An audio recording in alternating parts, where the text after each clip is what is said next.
How to find preferences settings on Deezer mobile. Hello guys, in today's video I'm gonna show you how to find preferences settings on Deezer mobile. First then open Deezer,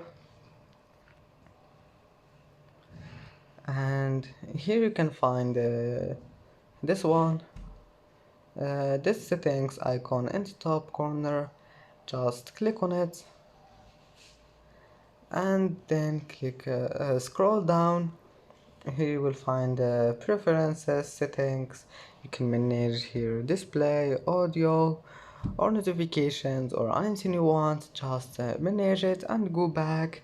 It will be saved, and that's how to find it.